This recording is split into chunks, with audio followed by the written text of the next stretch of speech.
আমাদের অনেকেরই ধারণা কোরবানি হযরত ইব্রাহিম আলাইহিস সালাতু ওয়াস সালামের যুগ থেকে এসেছে, কিন্তু কোরআনে কারীমে আল্লাহ তাআলা বলেছেন ওয়ালিকুল্লি উম্মাতিন জাআলনা মানসাকান লিয়াযকুরু ইসমাল্লাহি আলা মা রাযাকাহুম মিন বাহিমাতিল আনআম। আল্লাহ তাআলা বলেন, আমি প্রতিটি নবীর প্রতিটি উম্মতের জন্যই কোরবানিকে ইবাদত হিসেবে দান করেছি, ইবাদত হিসেবে আমি তাদেরকে কোরবানি দিয়েছি, যেন আল্লাহ তাআলা তাদেরকে যে নিয়ামত দান করেছেন, পশু চতুষ্প জানোয়ারগুলোর মধ্য থেকে যে সকল জানোয়ারগুলোকে আল্লাহ তাআলা নিয়ামত হিসেবে দিয়েছেন, ওই সকল জানোয়ারগুলোকে জবাই করতে আল্লাহ তাআলার নাম নেন। জবাই করতে আল্লাহ তাআলার কি নেন? নাম।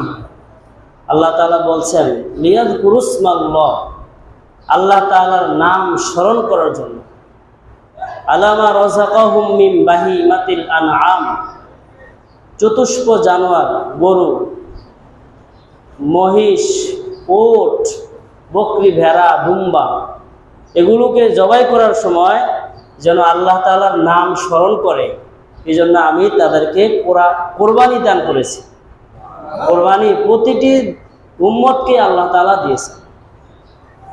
কোরবানি পৃথিবী শুরু থেকে হযরত আদম আলাইহিস সালাতু ওয়াস সালামের জামানা থেকেই কোরবানির সূচনা হয়েছে।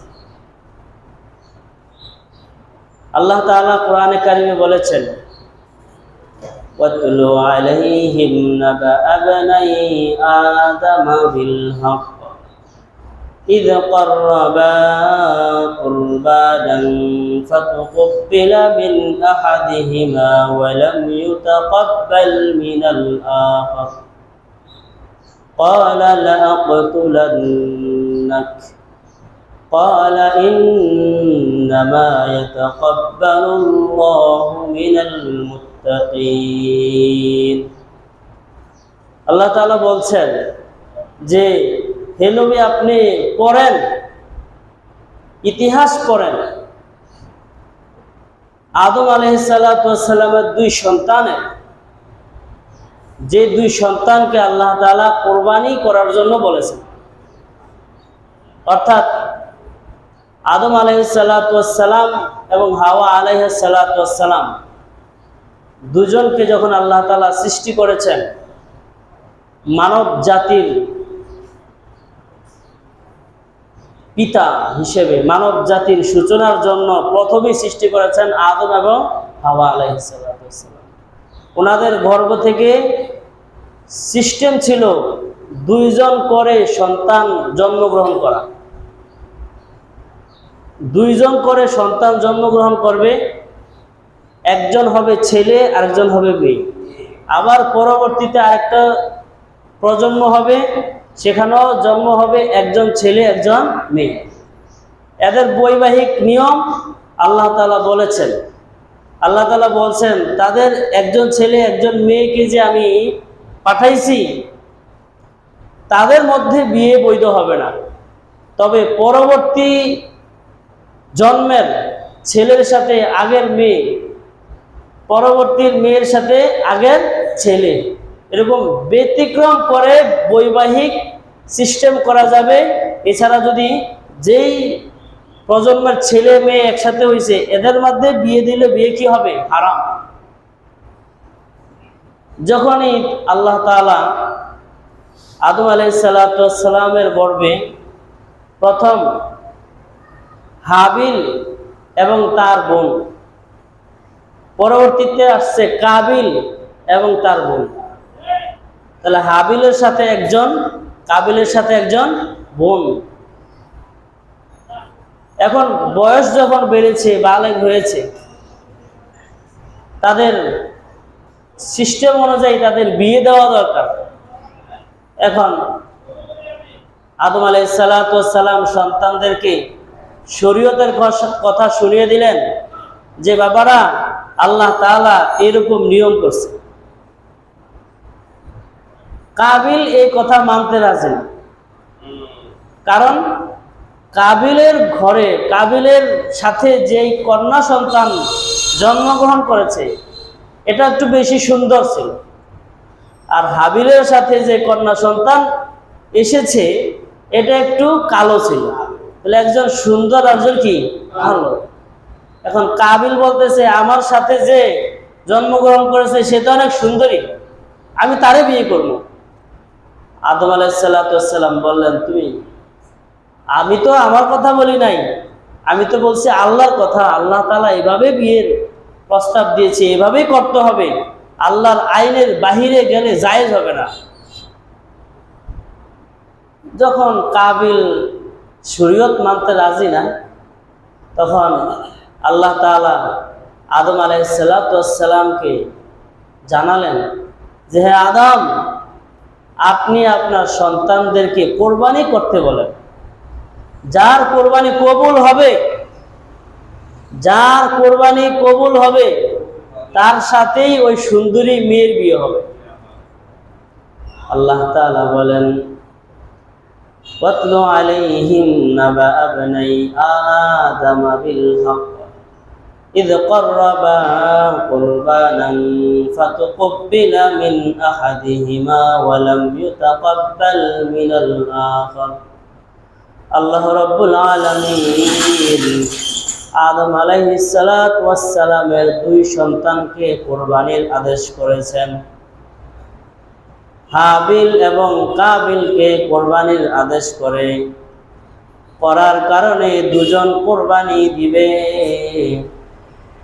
হাবিল মোটা তাজা ভালো একটা দুম্বা নিলেন, আর কাবিল ওনার কিছু ক্ষেতের জিনিসপত্র তরু তরকারি নিয়া আল্লাহর জন্য কোরবানির জন্য মাঠে ময়দানে নিয়ে গেলেন।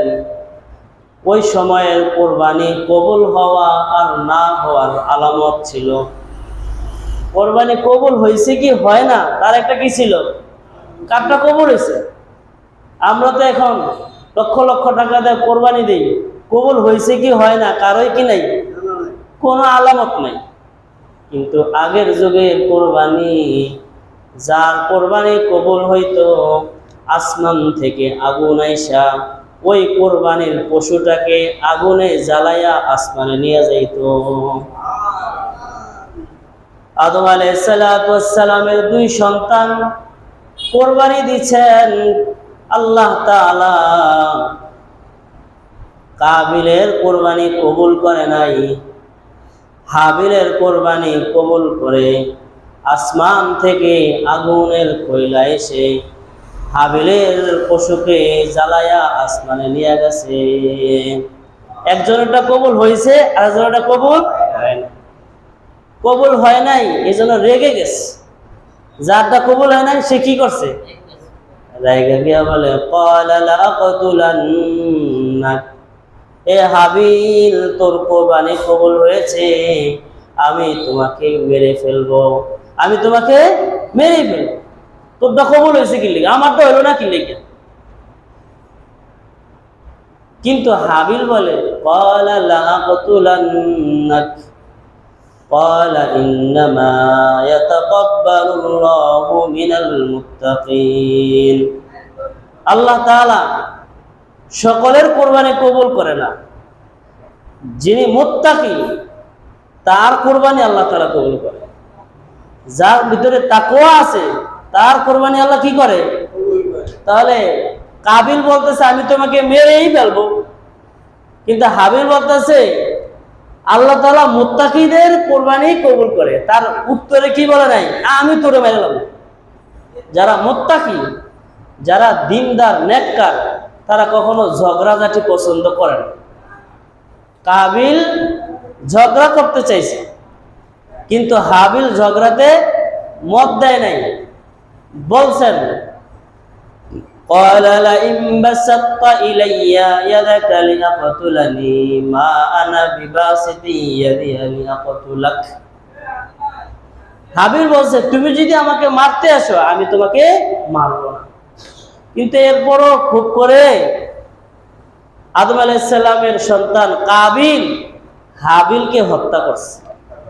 তাহলে এখান থেকে, কোরআনের এই জায়গা থেকে আমরা জানতে পারলাম কোরবানি হযরত আদম আলাইহিস সালামের যুগ থেকেই এসেছে।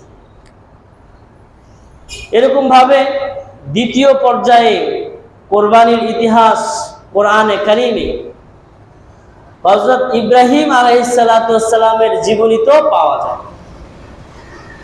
আল্লাহ তাআলা বলছেন, وَإِذِ ابْتَلَى إِبْرَاهِيمَ رَبُّهُ بِكَلِمَاتٍ فَأَتَمَّهُنَّ قَالَ إِنِّي جَاعِلُكَ لِلنَّاسِ إِمَامًا। আল্লাহ তাআলা বলছেন, ইব্রাহিম আলাইহিস সালামকে তার রব অনেক পরীক্ষা করছে। যত পরীক্ষা ইব্রাহিম আলাইহিস সালামের জীবনে ঘটেছে, প্রতিটা পরীক্ষায় ইব্রাহিম আলাইহিস সালাম 100তে 100 পেয়েছে। সুবহানাল্লাহ। ইব্রাহিম আলাইহিস সালাম সব পরীক্ষায় কি পাস। ইব্রাহিম আলাইহিস সালামকে নমরুদ আগুনে নিক্ষেপ করেছে, সেই পরীক্ষা ইব্রাহিম আলাইহিস সালাম পাস করেছে। হযরত ইব্রাহিম আলাইহিস সালামকে আল্লাহ তাআলা বলেন, ও ইব্রাহিম, তোমার কলিজার টুকরা সন্তানকে মরুভূমিতে নিয়ে দিয়ে আসো। ওই পরীক্ষায় হযরত ইব্রাহিম আলাইহিস সালাম পাস করছে। তার কিছুদিন পরে আবার হযরত ইব্রাহিম আলাইহিস সালামকে যখন বলা হলো, ও ইব্রাহিম, তুমি তোমার কলিজার টুকরা সন্তানকে জবাই করে দাও, ইসমাইলকে জবাই করে দাও। সেই পরীক্ষায় ইব্রাহিম আলাইহিস সালাম পাস করেছেন। সব পরীক্ষায় কি? সব পরীক্ষায় পাস, সব। এই জন্য ইব্রাহিম আলাইহিস সালামকে বলা হয়েছে খলিলুল্লাহ, আল্লাহর বন্ধু। যেই সময় যে কোনো অর্ডার দিছে ওই সময় বলছে লাব্বাইক। এত বন্ধু হওয়ার পরও 86 বছর বয়স, এত আল্লাহর ঘনিষ্ঠ হওয়ার পরও 86 বছর বয়স পর্যন্ত হযরত ইব্রাহিম আলাইহিস সালামের ঘরে কোনো সন্তান নাই, ছেলে সন্তান নাই। একদিন হযরত ইব্রাহিম আলাইহিস সালাম আল্লাহ তাআলার দরবারে দুহাত উঠাইয়া দোয়া করছে, রব্বি হাবলি মিনাস সলিহিন, রব্বি হাবলি মিনাস সলিহিন, রব্বি হাবলি মিনাস সলিহিন। হে আল্লাহ, আপনি আমাকে নেককার সন্তান দেন। কি সন্তান? নেককার সন্তান।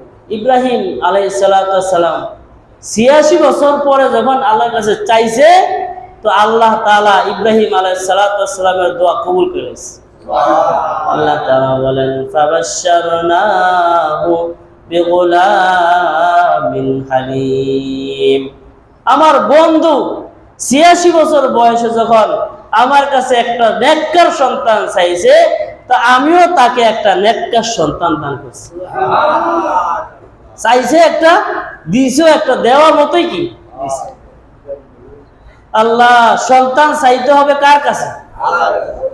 আমরা তো এখন সন্তান সহ পৃথিবীর যা কিছু আছে সব জায়গা মাজারে মাজারে ল্যাংটা কর আর খাড়াস কর, যত জট আছে, যত নাখান্দা আছে, গাঞ্জাওয়ালা আছে, ওনার কাছে যে চাই অনেক আছে। ঢাকা শহরে এরকম অনেক আছে যে ল্যাংটা, ওনার পিছনে হাজার হাজার মানুষ দৌড়াইতেছে। ল্যাংটা,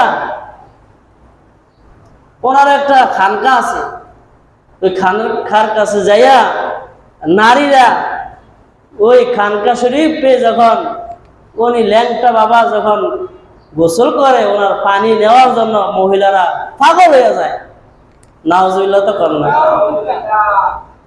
দেখো বাবা ছেলে দাও, বাবা ব্যবসা দাও, যত কিছু আছে সব কিছুর জন্য আমরা পীরের দরবারে যাইয়া মাজারে যাইয়া যা করি এগুলো আল্লাহ তাআলা সহ্য করে না, এটাকে বলে শিরিক। আল্লাহ ছাড়া অন্য কোথাও যাইয়া সেজদা দেওয়া, আল্লাহ ছাড়া অন্য কোন আর কাছে যাইয়া সন্তান চাওয়া, এগুলো হলো শিরিক। আল্লাহ তাআলা আমাদেরকে হেফাজত করুক, বলেন আমিন। ইব্রাহিম আলাইহিস সালাম ৮৬ বছর পর্যন্ত সন্তান হয় না, তো সন্তানের জন্য গেছে কার কাছে? না নমরুদের কাছে গেছে? নমরুদ তো এই সময় ছিল।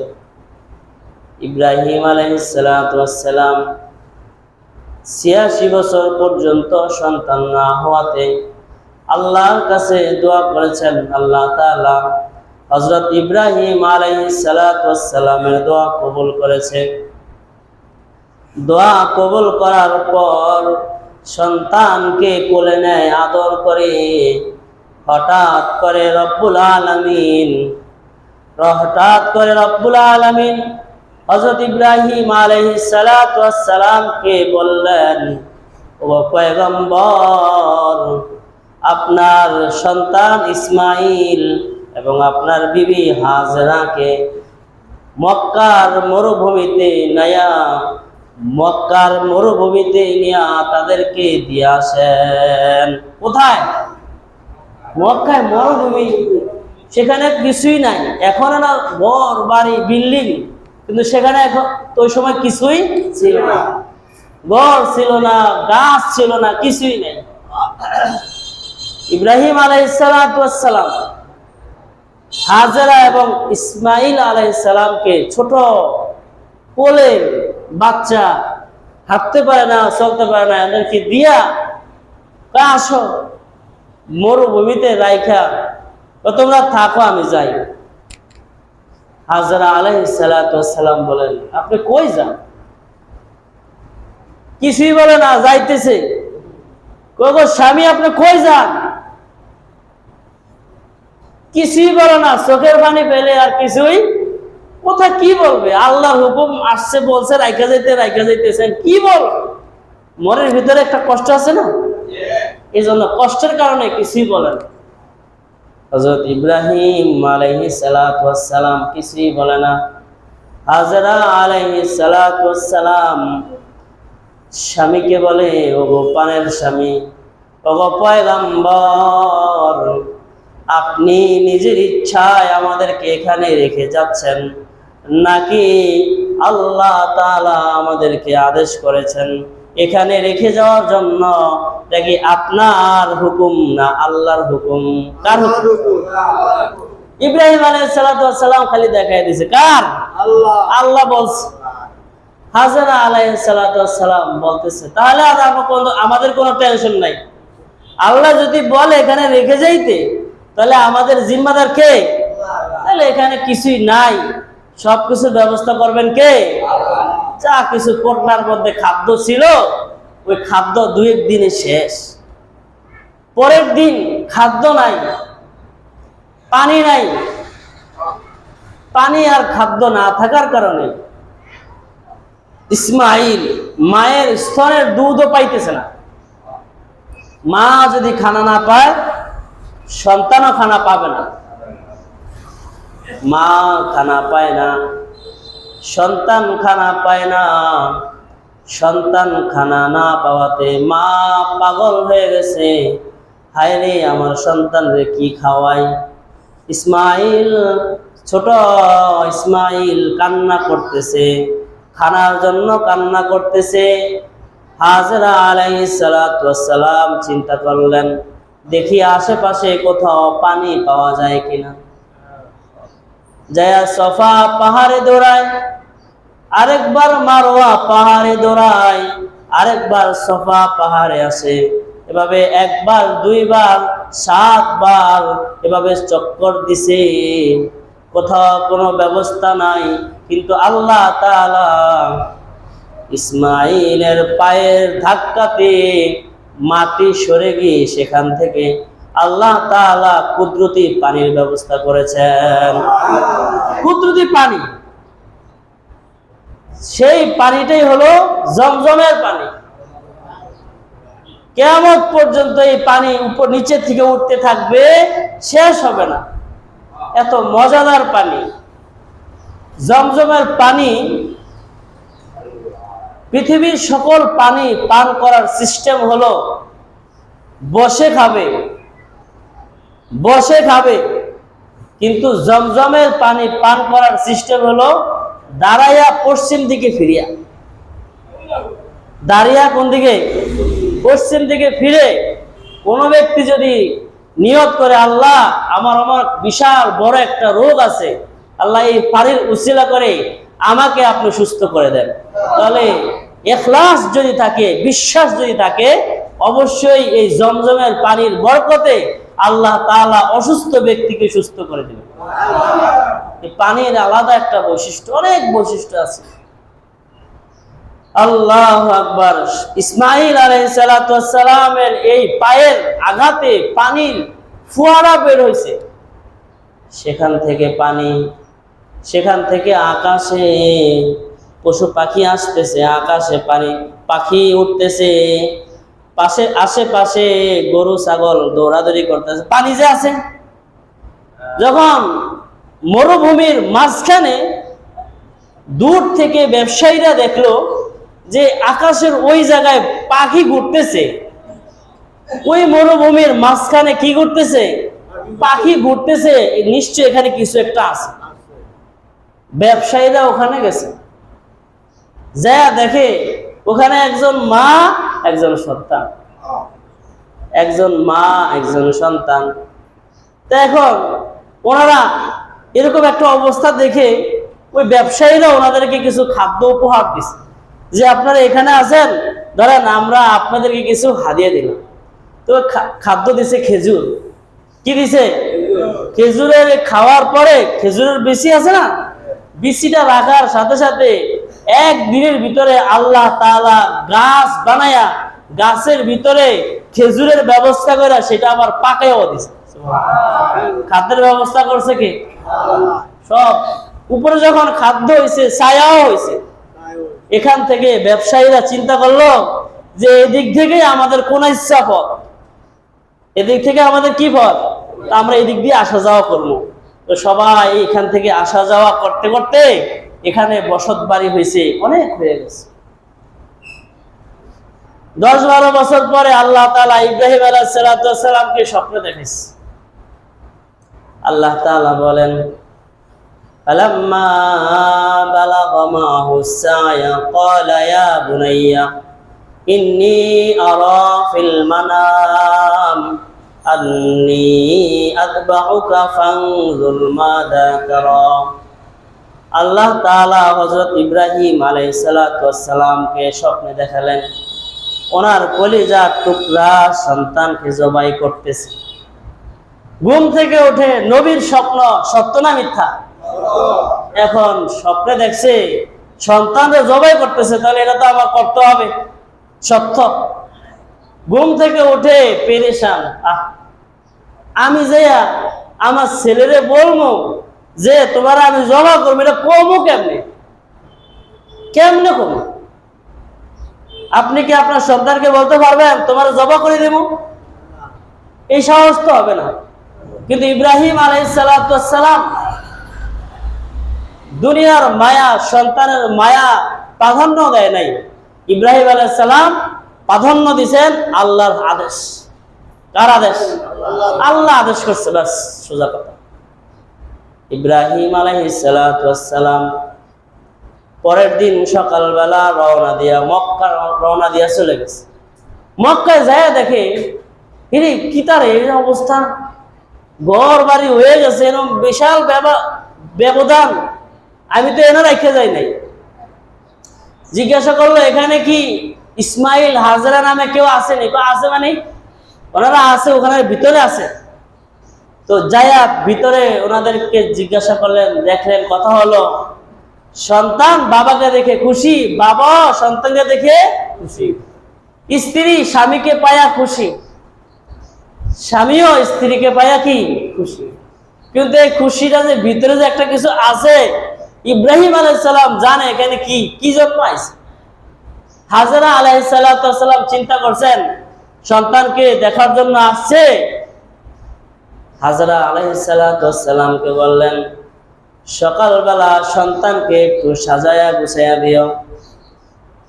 ইব্রাহিম আলাইহিস সালাতু ওয়াস সালাম সকালবেলা সন্তানকে নিয়ে রওনা দিছেন। আর সন্তানকে বলেন, ইয়া বুনাইয়া, হে সন্তান, ইন্নী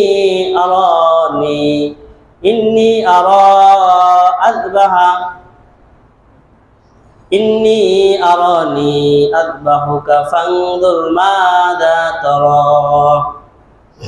আমি তো দেখছি, রাতের বেলা স্বপ্নে তোমাকে দেখছি জবাই করতেছি। এখন আমি তো নবী, আমার স্বপ্নটা সত্যই হয়। আল্লাহ তাআলা আমাকে স্বপ্নের মাধ্যমে এই আদেশ করছে, মাযা তারা, তোমার চিন্তা ভাবনা কি, তোমার কি মতামত, তোমার মতামতটা একটু বলো। আমাদের সন্তান হইলে তো এ কথা হইলে সাথে সাথে দৌড়, ওরে খাইছে রে, কি এর বাপ পরিচয় দিত না। কিন্তু ইসমাঈল আলাইহিস সালাতু ওয়াস সালাম বলেন, ইয়া আবাতি ফাআল মা তুমার, হে আমার কলিজার টুকরা পিতা, আপনাকে আপনার রব যে আদেশ করেছে সে আদেশ পালন করার জন্য আপনি ব্যবস্থা গ্রহণ করেন। আপনি আপনার রবের আদেশ পালন করার জন্য কি করেন? ব্যবস্থা করেন, আমি রাজি আছি। قال يا أبت افعل ما تؤمر ستجدني إن شاء الله من الصابرين। অচিরেই আপনি আমাকে ধৈর্যশীল সন্তানদের মধ্যে পাবেন। সুবহানাল্লাহ। সন্তান জবাই হওয়ার জন্য কি হয়ে গেছে? রাজি। বাবা সন্তানকে জবাই করবে, রাজি। সন্তান নিজেও জবাই হইতে কি রাজি। সেই মুহূর্তে আল্লাহ তাআলা খুশি হয়ে গেছে, জবাইয়ের জন্য ব্যবস্থা নিতেছে। জবাই করবে, কিন্তু জবাইয়ের জন্য ছুরি চালাইতেছে। ছুরি তো জবাই হয় না, ছুরি কি হয় না? জবাই হয় না। আবার ধার দিতেছে, আবার জবাই হয় না। পাথর কেটে যায়, এত কঠিন ধারালো ছুরি দিয়ে জবাই করতেছে, কিন্তু কি হয় না? জবাই হয় না। কারণ ছুরিও কার কথা শুনতেছে? এদিক দিয়ে ইব্রাহিম আলাইহিস সালাতু ওয়াস সালামকে বলছে জবাই করো। ইসমাঈল আলাইহিস সালাতু ওয়াস সালাম জবাইয়ের জন্য প্রস্তুত। আল্লাহ তাআলা ছুরিকে বলেছে, ছুরি সাবধান, তুই জবাই হবি না। কি খেলা না খেলতেছে! সেই খেলাই হলো কোরবানির খেলা। কোরবানি দিতে অনেকেরই কষ্ট হবে। আবার আমাদের দেশে কিছু মানুষও আছে যারা কোরবানি আসলেই বলে যে কোরবানি না দিয়ে গরিব মানুষকে দান করে দিলেই তো হয়, কোরবানি না করে বিভিন্ন মানুষ, অসহায় মানুষ এতিমখানায় দান করলেই তো হয়, এটা না করলে হয় না।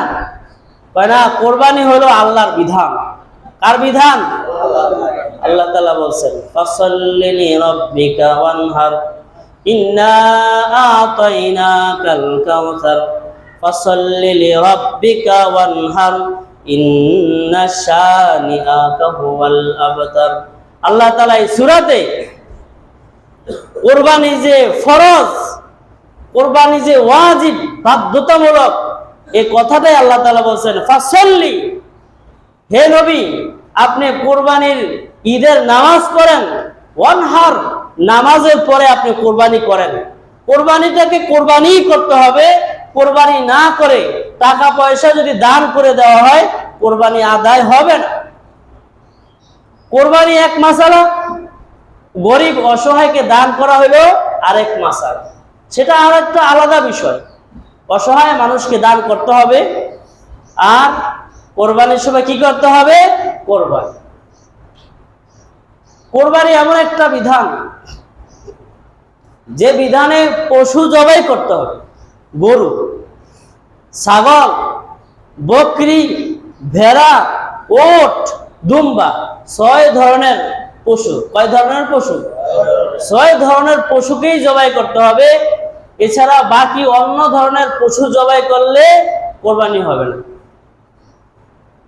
কোরবানির সময়টা যেহেতু খুব কাছাকাছি, আমাদের অনেকের মধ্যেই কোরবানি দেওয়ার মতো মন মানসিকতা তৈরি হয়েছে, তা আমরা অনেকেই কোরবানি দিতে চাচ্ছি। যার তার সাথে আমরা কোরবানি দিব না। যার তার সাথে কোরবানি দিয়ে আপনার মূল্যবান কোরবানিকে আপনি নষ্ট করে দিবেন না, সেটা সওয়াবহীন আপনি করে দিবেন না। কোরবানি দিলেন, কোরবানি হলো না, তাহলে হাসরের ময়দানে এই কোরবানি না দেওয়ার কারণে আপনি গুনাহগার হবেন। যেমন আজকে আমরা এখানে যারা আসছি, কেন আসছি? সবাই তো বলতেছে না, নামাজ পড়তে আসুন। যদি নামাজটা না হয় তাহলে হাসরের ময়দানে কি এটার জবাব দিতে হবে না? ঠিক কোরবানিটাও যদি না হয়, হাসরের ময়দানে আল্লাহ বলবে, তুমি জানছো না? মসজিদের ইমাম সাহেব না কইছে, ওয়াজের মধ্যে না হুজুরেরা কইছে, আর তোমারও তো একটা জ্ঞান আছে, তুমি যাইন না কিল্লিগা এরকম খারাপ মানুষের সাথে, সুদগুরের সাথে, ঘুষখোরের সাথে তুমি কেন কোরবানি দিলা? হাসরের ময়দানে এই কোরবানি কারোর জন্য নাজাতের উসিলা হবে, আর কোরবানি কারোর জন্য জাহান্নামে যাওয়ার উসিলা হবে। কোরবানি কারোর জন্য কি হবে? নাজাতের উসিলা হবে।